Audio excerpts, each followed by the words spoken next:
President Volnick and myself have had a great relationship since I've been here.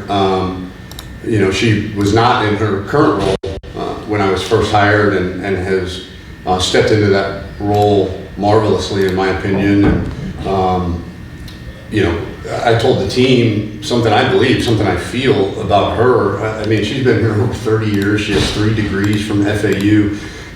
If you find somebody more passionate about this university as a whole, I'd like to meet them, because I haven't. And President Volnick has been great for us in this program. She understands the value of athletics from a campus perspective, and the benefits of having an elite athletics department. And so, you know, her and the leadership team on campus was a big reason why we came here. You know, as I've said before, I do believe, I've seen it.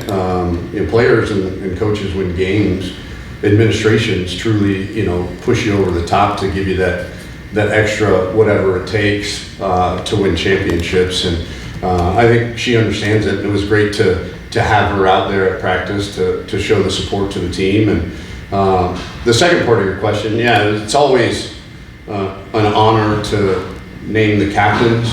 I think this year, maybe more than others, because the competition was so fierce. You know, we picked 4 pretty standard, I guess, but also, you know, there was a bit of a gap between 4 and 5 in terms of the voting, and it seemed like a logical number. But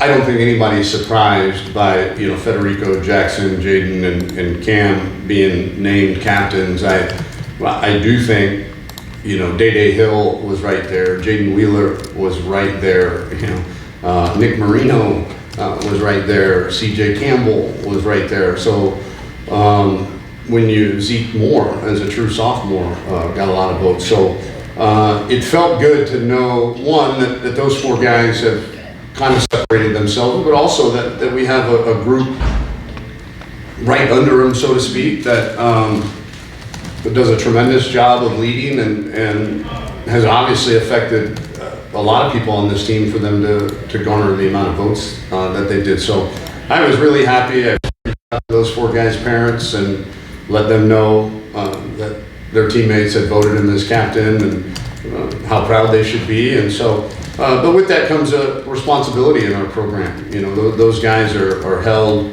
to the highest of standards, and not that all 100 and something guys we don't have very high standards, but those guys, there's a microscope on you. You know, you're as much as we live in a fishbowl as Division I college football players. You know, when you're a captain, especially in our program, there's a weight that comes with it too, and these guys are certainly up for the challenge. Just to qualify before we move on, Merrifield, Marangas, Fancher, and Ambush? No. I got that wrong, okay. Yeah, Fancher, Williams, Jaden Williams. Jaden Williams, okay. Marangas, Jackson.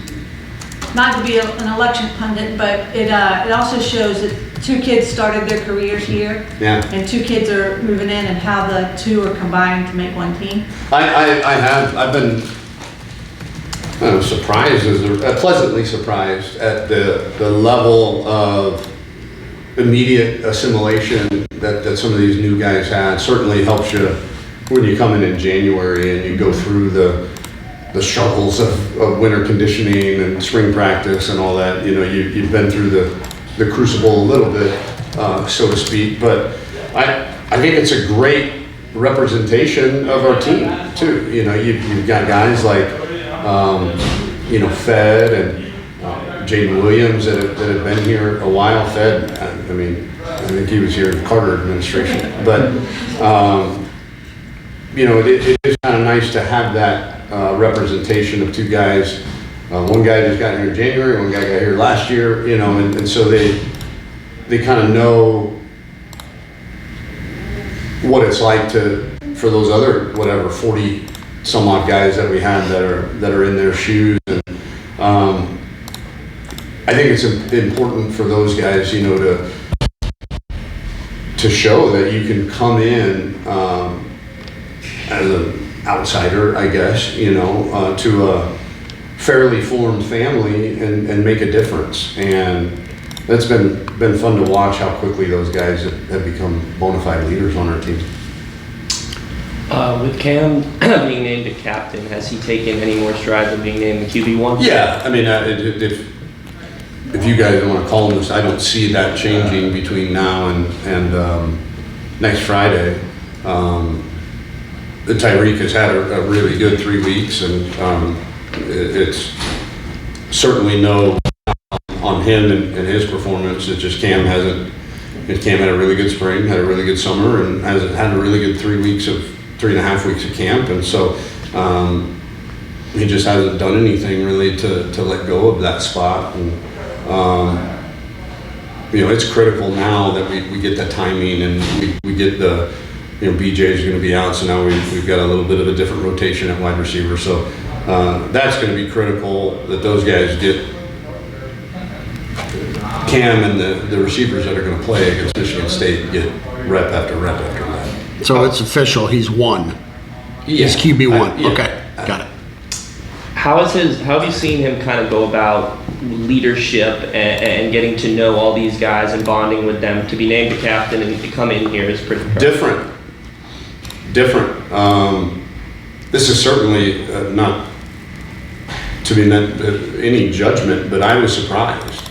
Cam's a pretty soft-spoken guy. I knew that he's a do everything right guy, so he certainly leads by example. And so much so that I asked our strength coach, I said, hey, what am I missing? I love the kid. I'm excited to go do battle with him and all of that, but I just didn't think he had that so quickly. And he said, Coach, there's a lot of stuff he does that you don't see. So that's a big compliment to him to surprise me. That means he's doing a lot behind the scenes that has really captured the hearts and minds of a lot of this team. It seems like in the scrimmage, it's been a little bit of a struggle to stretch the field. How do you feel like he'll go about improving that as time goes on with the deep passes? Well, a couple things. One, I don't know that he struggled as much as the moving parts around him when you try to take those shots. Yeah, I haven't been displeased. I do think it's noticeable, the lack of downfield explosiveness. We are who we are at wide receiver and tight end and those skill positions. So,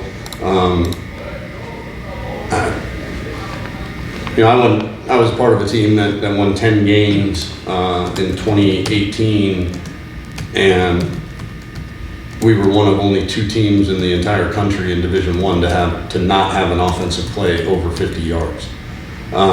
And we won 10 games. Now the other team that did it won 2. So you don't want to live like that. But if you protect the ball and you're great at all the other stuff,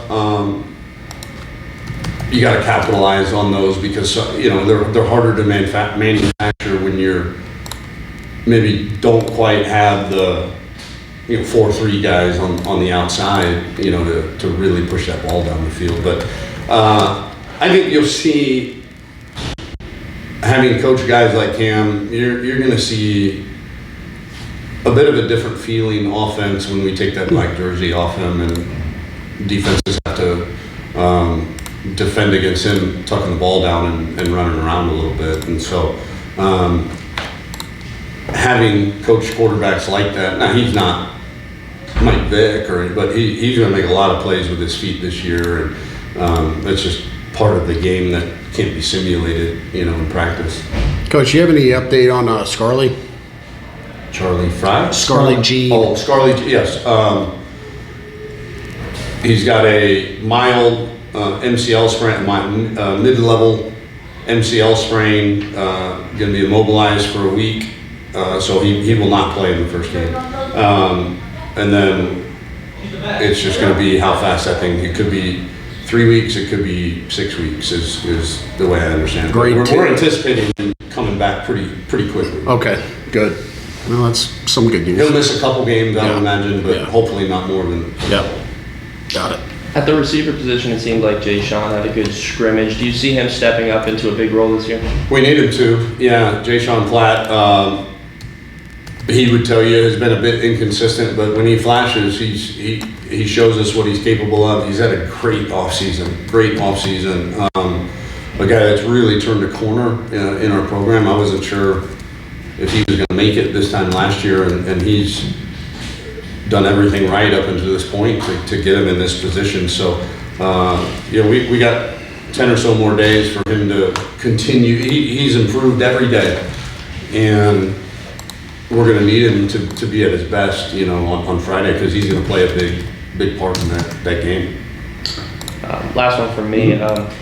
You mentioned you had to think about the kicker position. I was wondering if you thought about it at all, and if there's been any more advancements. Yeah, I thought about it, and the thought is we got more time. We have time, and those guys appreciate that. They're in no hurry, and I think we owe it to the team, but we owe it to those guys too to make sure that if it's this close, this late, then we let them keep battling until it becomes clear.